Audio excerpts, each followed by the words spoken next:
Mary Kripabai ఛానల్కి స్వాగతం సుస్వాగతం. నా పేరు మేరీ కృపాబాయ్, కథా రచయిత్రిని. సో ఇప్పటికీ 400 కథలు పైగా ప్రచురింపబడ్డాయి వివిధ పత్రికల్లో. అలాగే 2 కథా సంపుటిలు కూడా వెలువరించడం జరిగింది. మొదటిది కథాంజలి. కథాంజలి ఇలా ఉంటుంది, రోజు చూపిస్తున్నాను కదా. అయితే ఈ కథాంజలిలో 100 స్టోరీస్ వేయడం జరిగింది. 100 స్టోరీస్ పబ్లిష్ అయిన స్టోరీస్. సో ఈరోజు మరొక కథతో నేను ముందుకు వస్తున్నాను. కథ పేరు అతిథి దేవోభవ. కథ పేరు అతిథి దేవోభవ. అయితే అతిథి యొక్క గొప్పతనాన్ని వివరించడం నా ఉద్దేశం ఈ కథలో. ఆ విషయాన్ని నేను మీ ముందు ఉంచాలని అనుకుంటున్నాను. సో ఓకే, నిజంగానే మన పెద్దలు అతిథి దేవోభవ అంటారు. అతిథి దేవుడితో సమానం అని చెప్పేసి అంటూ ఉంటారు కదా. అది నిజమే అనేది నిరూపిస్తుంది.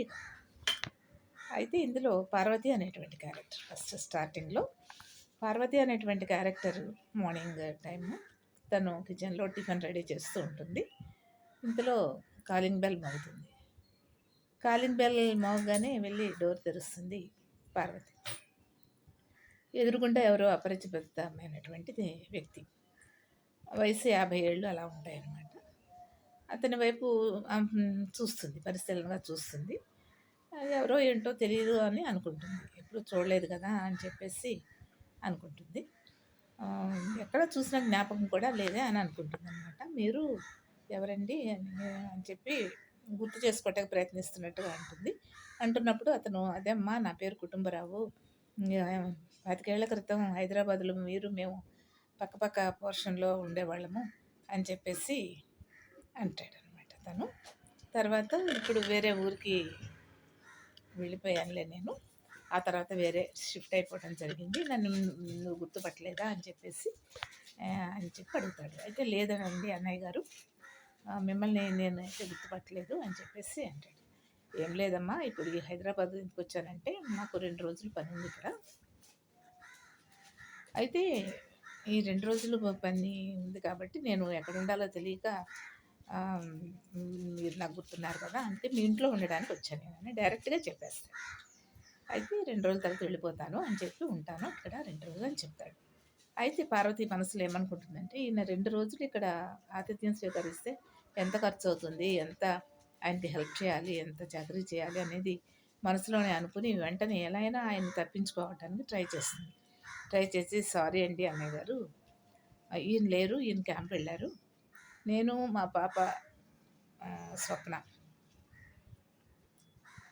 కాసేపట్లో మేము కూడా ఊరు వెళ్ళాలని అనుకుంటున్నాము అని చెప్పేసి అంటుందన్నమాట. అయ్యో సారీ అమ్మ, నిజం అలా అనుకోలేదు నేను, మరి సరే మీ పని మీరు చూసుకోండి అని చెప్పేసి తను వెనక్కి తిరిగి వెళ్ళిపోతాడు. వెళ్ళిపోయేసరికి పార్వతి హస్బెండ్ అప్పుడే బాత్రూంలోంచి స్నానం చేసి బయటకు వస్తాడు. ఆయన పేరు రాజశేఖరం. ఏంటి పార్వతి, ఎవరో వచ్చినట్టున్నారు, ఏంటి అలాగా ఏదో మాట్లాడావంటే, ఎవరో కుటుంబరావు గారు అంటండి, మనకి ఎప్పుడో పరిచయం ఉన్న వ్యక్తి అంట. అయితే ఆయన మన ఇంట్లో 2 రోజులు ఉండటానికి ట్రై చేసి అడిగారు, అడిగితే నేను నో అని చెప్పి ఏదో సర్ది పంపించేశాను అని చెప్పి అంటుంది. అంటే అరే అలా ఎందుకు చేసావు, ఆయన ఏమైనా బాధపడతారేమో అంటే, ఎందుకండి మనకు రిస్క్, ఇవన్నీ ఎవరు చేస్తారని చెప్పేసి అంటుంది. సరే అప్పుడు ముందుగానే తను పార్వతి మాట్లాడుతున్నప్పుడే ఆయన కుటుంబరావు గారు అంటారు, అమ్మ మరి మీ సిస్టరు, మీ చెల్లి జానకి ఉంది కదా, జానకి వాళ్ళు ఎక్కడ ఉంటున్నారంటే అని అడుగుతాడు ఆయన వచ్చిన వెంటనే. అప్పుడే అయితే జానకి వాళ్ళు పక్క వీధిలోనే ఉంటున్నారండి అని ఆల్రెడీ చెప్తుంది అనమాట. సో సో అది అయిపోయిన తర్వాత నెక్స్ట్ కుటుంబరావు గారికి ఎక్కడికి వెళ్ళాలో తెలియక పక్క వీధిలో ఉన్న జానకి అంటే పార్వతి వాళ్ళ చెల్లి ఇంటికి వెళ్తాడు. ఆవిడ జానకి చాలా ఆదరంగా మనస్ఫూర్తిగా ఆహ్వానిస్తుంది. ఎవరండి ఏంటి అని అడుగుతుంది. అడిగితే చెప్తారు, ఇలాగే తనకు పార్వతికి చెప్పినట్టుగానే చెప్తాడు. సరే అన్నయ్య గారు, ఏం పర్లేదు, రండి మీరు మా ఇంట్లో ఉండండి అని చెప్పేసి 2 డేసే కదా, ఏం పర్లేదు అని చెప్పేసి తను అతిథి కదా, అతిథిని మన ఆహ్వానించడం మన సంస్కారం కదా అని మనసులో అనుకున్న తర్వాత అలా ఉంటారు ఆయన. అలా ఉన్న తర్వాత 2 రోజుల తర్వాత ఆయన వెళ్ళిపోతారనమాట. వెళ్ళిపోయిన తర్వాత మళ్ళీ ఒక 2 మంత్స్ తర్వాత మళ్ళీ ఆ కుటుంబరావు గారు వీళ్ళ ఇంటికొస్తారు పార్వతి దగ్గరికి. చేతిలో శుభలేఖలుంటాయన్నమాట. అంటే మళ్ళీ ఏంటి ఈయనొచ్చారని చెప్పి అనుకుంటుంది పార్వతి. "ఏంటన్నయ్య గారు బాగున్నారా? మళ్ళీ వచ్చారేంటి?" అంటుంది. అంటే, "ఏం లేదమ్మా, మా పాపకి ఏం మ్యారేజ్ కుదిరింది. అతను డాక్టరు. అయితే శుభలేఖ ఇవ్వడానికి వచ్చాను" అంటాడు కుటుంబరావు. అనేసరికి, "అలాగా, చాలా సంతోషం అండి" అని చెప్పి తీసుకుంటుంది. అలా తీసుకున్న తర్వాత ఎవరు అని చూస్తుంది. పేరు చూస్తుంది. పేరు చూస్తే అది కీర్తి అనమాట. కీర్తి అంటే జానకి వాళ్ళ చెల్లెలు కూతురే. "ఎవరండి ఇతను" అని అంటే, "మీ చెల్లెలు జానకి ఉంది కదా! తను కూతురేనమ్మా.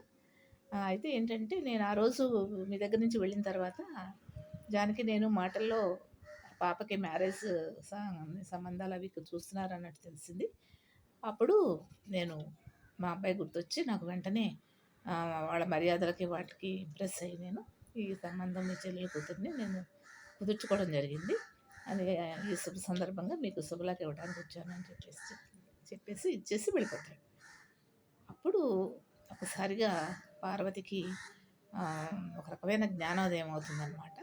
రాజశేఖర్ ఏమంటాడంటే, "చూసావా పార్వతి, నువ్వు ఇంటికి వచ్చిన అతిథిని ఆ విధంగా వెళ్ళగొట్టేశావు. మన ఇంటికి నువ్వు రానిచ్చినట్టుంటే మన పాప ఉంది కదా స్వప్న.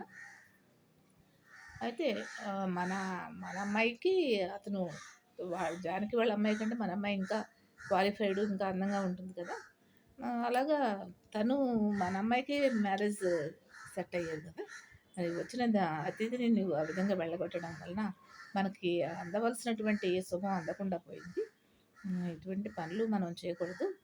పెద్దలు ఎందుకు పెట్టారు, అతిథి దేవోభవ అని ఎందుకన్నారు, వాళ్ళు ఎంత ఆలోచించి అటువంటి మాటల్ని సమాజానికి వదులుతూ ఉంటారు. మనం వాటికి వ్యతిరేకంగా చేస్తే ఎవరికి నష్టం, మనకే నష్టం కదా" అని చెప్పి పార్వతి భర్త చెప్పడం అనేది జరుగుతుంది. అప్పుడు నువ్వు చాలా బాధపడుతుంది పార్వతి. "అయ్యో, నేను నా యొక్క తెలివి తక్కువతనంతోనూ నా కుసంస్కారంతోనూ నేను ఇంటికి వచ్చిన అతిథిని ఆ విధంగా వెళ్ళగొట్టడం జరిగింది. అందువలన రాబోతున్న వరాలను కూడా నేను పోగొట్టుకున్నాను" అని చెప్పి అటువంటి సత్యాన్ని గ్రహించినటువంటి పార్వతి సిగ్గుతో తలదించుకుంటుంది. సో ఇది కథ. ఇది అతిథి దేవోభవ అనేటువంటి కథ. కథాకేళి మాసపత్రిక సెప్టెంబర్ 2008లో ప్రచురించబడినటువంటి కథ, పబ్లిష్ అయినటువంటి కథ. ఈ కథని మీరు తప్పక వింటారని ఆశిస్తున్నాను. రేపు మరొక కథతో మీ ముందుకు వస్తాను. మేరీ కృపాబాయ్. నమస్తే.